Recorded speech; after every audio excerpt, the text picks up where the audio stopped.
오늘 바오로 사도는 최고의회에서 이렇게 말합니다. 형제 여러분, 나는 바리사이이며 바리사이의 아들입니다.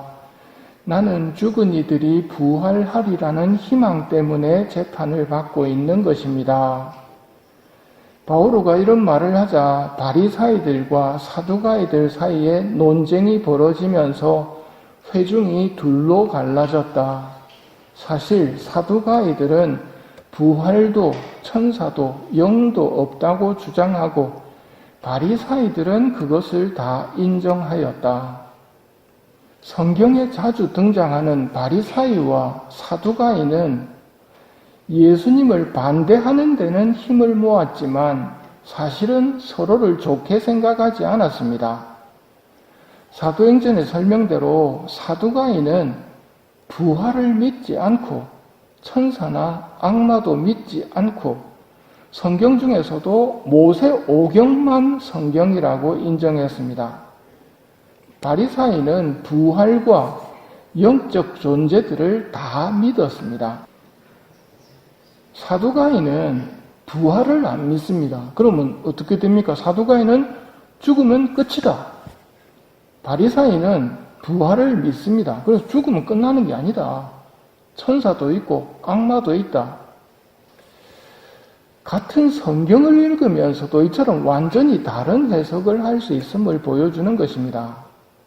사두가이는 모세 오경만 성경이라고 그러고 다른 건 안 받아들입니다. 우리 가톨릭과 개신교 성경 권수가 다르지요. 안 받아들이는 건 안 받아들입니다. 똑같은 성경을 읽고 있는데 왜 그럴까요? 개신교가 주장하는 성경 자유 해석의 결과라고 할 수 있습니다. 말은 듣기가 좋습니다. 자유롭게 읽고 자유롭게 해석하자. 분열로 가는 길이고 마귀가 기뻐하는 길입니다. 그러면 부활을 안 믿는 사두가이들은 세상 사람들하고 똑같이 삽니다. 무엇을 위해서 삽니까? 현세의 부유한 생활을 추구하고 내세가 없다고 믿으니까 자신의 물질적 풍족함이 목적입니다. 자선을 할 필요도 없습니다. 죽으면 끝이니까. 당시 이스라엘을 지배하고 있던 로마 제국에도 협조하면서 자신들이 누리고 있는 기득권을 유지하는 데 힘썼습니다. 예수님께서 부활과 영원한 삶을 가르치시자 사두가이는 나름대로 어려운 문제를 만들어가 우리가 옳다는 것을 주장하려고 예수님께 왔습니다. 내민 문제가 뭐였습니까?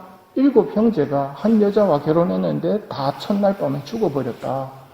만일에 예수님의 말씀처럼 부활이 있다면 누구 마누라가 됩니까? 예수님이 뭐라고 그러십니까? 너희가 성경도 모르고 하느님의 능력도 모르니까 그렇게 잘못 생각하는 것이다. 부활 때에는 장가드는 일도 시집가는 일도 없이 하늘에 있는 천사들과 같아진다. 사두가이는 부활이 없다고 믿었지만 그러면 안 믿는 사람하고 차이점은 뭐겠습니까? 하느님은 있다. 그래, 하느님이 만들었다. 하느님이 주인이다. 하지만 우리는 죽으면 끝이다. 그러니 이 세상에서 잘 먹고 잘 사는 게 중요하지 내세를 위해서 준비할 필요가 없다. 보물을 하늘에 쌓으라고 예수님이 가르치시지만 그 어리석은 일이다. 여기에 쌓아야 된다. 성경은 자기가 읽고 싶은 대로 읽고 해석하고 싶은 대로 해석해버리면 사두가이처럼 됩니다. 그러다가 너희가 성경도 모르고 하느님의 능력도 모르니까 그렇게 잘못 생각하는 것이다 하는 말씀을 듣게 되는 겁니다. 오늘 예수님께서 아버지께 이렇게 기도하십니다. 아버지, 저는 그들에게 아버지 이름을 알려주었고 앞으로도 알려주겠습니다. 아버지께서 저를 사랑하신 그 사랑이 그들 안에 있고 저도 그들 안에 있게 하려는 것입니다. 하느님 아버지를 아는 사람은 하늘에서 오신 예수님 뿐입니다.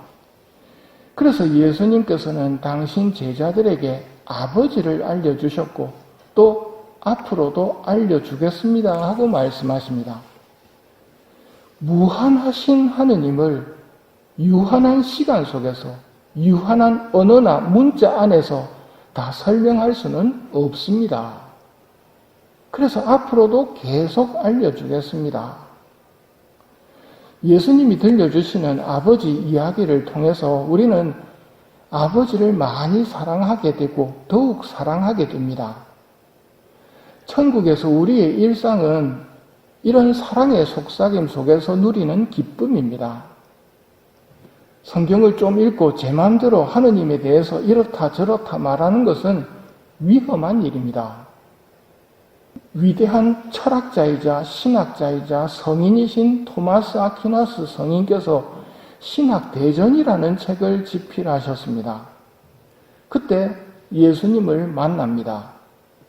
이 만남을 비서 역할을 하셨던 도미니코 수사님이 직접 보았는데 이렇게 설명합니다. 아침 기도 전 경당에서 기도하던 토마스 아퀴나스 성인을 보았는데 2 큐빗 정도 공중에 떠 있었고, 큐빗이란 말이 팔꿈치에서 손가락 끝까지입니다. 요 2개 정도 되는 높이 정도 떠 있었고, 십자가에 예수님과 대화하는 장면을 봅니다. 토마스 아퀴나스 성인은 이 신비 체험을 한 다음 지금까지 자신이 써왔던 신학대전에 대해서 마치 지푸라기처럼 느껴진다며 붓을 걸어두었다. 즉 모든 집필 활동을 중단하며 신학대전은 지금 미완성의 책으로 끝나 있습니다. 하느님에 대해서 토마스 아퀴나스 성인만큼 하느님을 잘 아는 사람은 없다고 할 수 있습니다. 그런데 아는 것의 수준이 깊이가 다릅니다. 하느님은 사랑이시지요. 그거는 누구나 알지만 어떤 사랑이고 얼마만큼 깊은 사랑이고 뜨거운 사랑이고 희생하는 사랑인가를 깨닫게 되는 것은 다른 문제입니다. 깨달은 사람도 할 수 있는 말은 하느님은 사랑이십니다입니다. 못 깨달은 사람도 하느님은 사랑이십니다 하고 이야기합니다.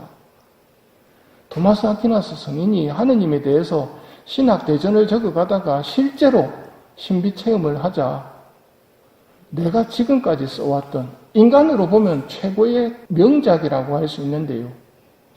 그것이 지푸라기처럼 느껴진다고 말씀하십니다. 하느님을 실제로 만나서 대화를 하면 이렇게 됩니다. 우리가 애써야 할 것도 그겁니다.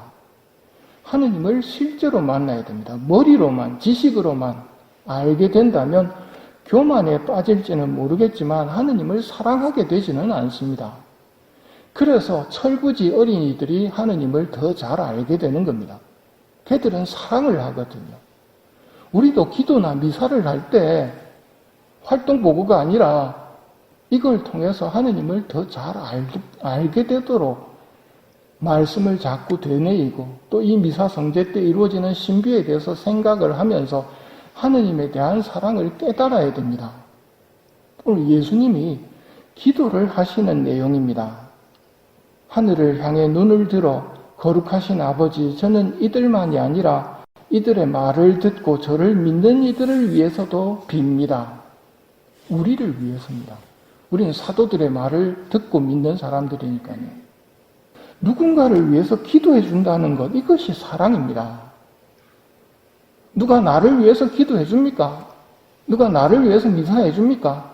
라고 물었을 때 예 하고 대답해야 됩니다.